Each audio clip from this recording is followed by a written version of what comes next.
Now we are going to discuss new chapter, chapter number 2, that is population dynamics. What is population and what is the distribution of population, how we can distribute it, what is population density and population pyramid, all the things what is Indian census tells us according to 2011, because this time we have current census report is 2011. So we are going to discuss all the things further. In today's class we have population and world population, how it is distributed and what is the impact of this population we are going to learn here. First and foremost, what is population? So population means number of people or inhabitants living in a country or a region is what? Population. Simply you can say like that. Okay? And you very much know all around the world population distributed unevenly, not evenly, it is unevenly distributed. So unevenly distributed, why? Because so many factors we are going to discuss further, but we are categorized population of the world in three categories. First is overpopulated area, second is underpopulated area, and third one is what? Optimum populated area. That means the country which is overpopulated, country which is underpopulated, and country which is optimum population. And what is this? These. So in overpopulated country we have direct connection of population is what? Resource. Human is the resource of resource, and the connection between resource and population is very intimate. Why? Because it is us who create resource. If anything we have, we don't utilize it, it is not useful for it, this is not resource for you. Okay? So we the people create resource, okay, with the help of our technology, accessibility of technology and economic conditions and culturally acceptable things we have as a resource.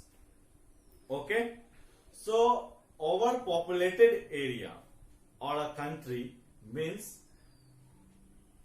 number of people greater than availability of resources.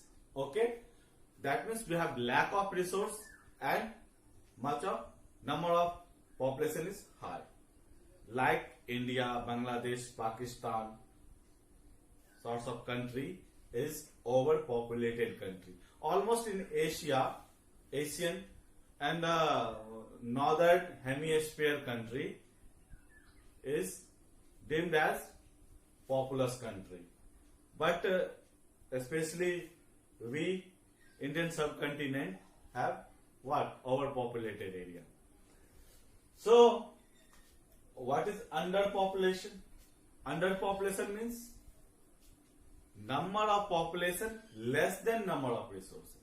That means we have large amount of resource but minuscule amount of people, lack of people. Suppose like in Australia, in huge mass, huge land, we have population, low population density. So in this category we have resource high but population low. And what is optimum population? Optimum population means number of population is equal to number of availability of resources. Okay, so availability of resources and number of people, population is equal. So let us see what is the impact of these three across the globe. First, overpopulation. So overpopulation is the condition you face here in India. Unemployment, poverty, lack of medical facility, lack of education, like that, famine due to lack of food, bad living standard.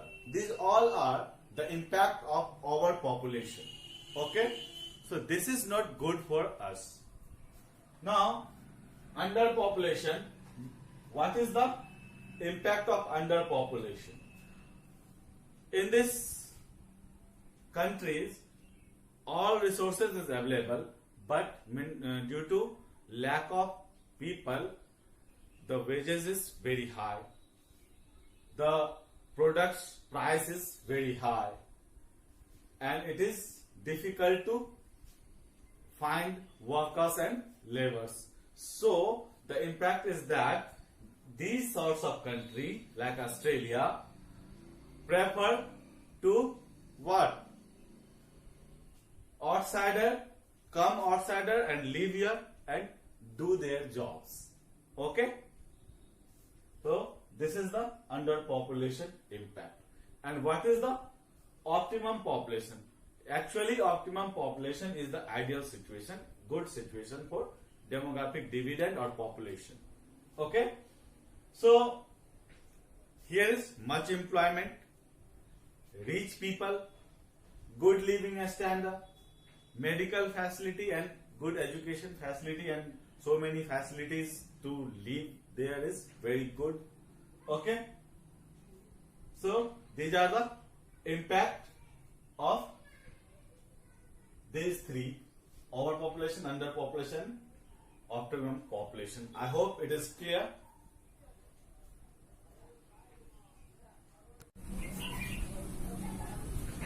Now we have a question: why population is unevenly distributed? So what is the factor behind it? Distribution of population. So basically we have two factors. One is physical factors and second is non-physical factors. So what is physical factors? We have climate, soil, topography, water supply, and availability of minerals and what? Powers. So climate, in a harsh climate, either it is very hot, either it is very cold, it is very difficult to live there. So in a condition of neither hottest and nor coldest, it is what? So then we, the people, live easily. Okay? So climate is the factor of distribution of what? Population. Second one is soil. You know that soil is very important for agriculture purpose. If we don't have particular soil to cultivate our foods, we can't live without food.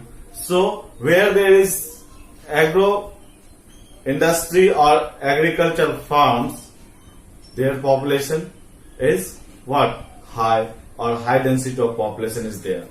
So it is also factor of soil. Third one is topography, that means landform. We have mountain, plateau, plain types of landform. So plateau, landform and hilly area, we have mountain range, is very difficult to live because of high height relief features, due to relief features height of the landform. It is very difficult to climb there and go down there from there. So it is very difficult. So it is the also factor. Topography is the also factor of what? Distribution of population. Third one is water supply. we can't live without water. So where there is availability of water is good. That means source of water like a river, like tank, like a lake, sorts of water sources. Population density there is high. Okay. Availability of minerals and parts. Where there is minerals, industry easily grown there and job easily provided there. So population also what? Accorded there. Okay. Now non-physical factors. Non-physical factors, it is human mentality to grow and the process of growing where there is very high, we want to live there. Okay.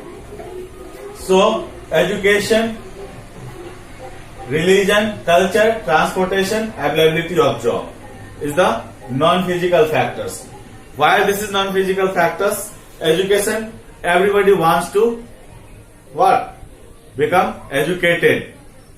Okay. So where there is good facility of education, people live there. Okay. And where there is the one type of religion, people want to live there. Okay. Where there is one source of culture, people want to live there. Okay. Like where there is good transport facility, like in a mountain we don't have good facility of transportation, so we don't want to live there. And in the plain area it is very easy to transport us and what? Our carriers. Okay. So we can live easily that particular area. Availability of job. Where there is job, that means we can easily live our life and good facility of life. So availability of job is also the non-physical factors of distribution of population. Where there is agro land, because of it is needed so many workers, so there is job. Where there is minerals, there is job, so people want to live there. So availability of job is also important. Now population density. What is population density? Population density means people live in per unit area. That means in per square kilometer or per square mile is what? Population density. Number of persons living per unit area is population density.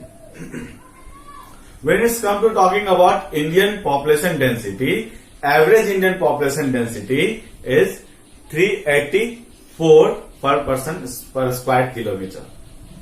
384 person per square kilometer. And highest population density in India is what? Our state Bihar. Okay.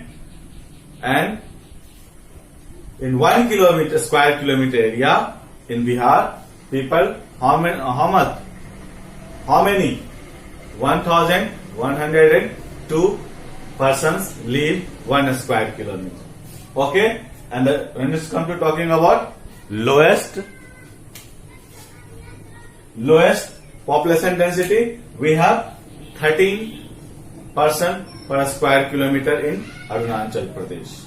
Okay. I hope all things easily you get it, you understood. So thank you so much.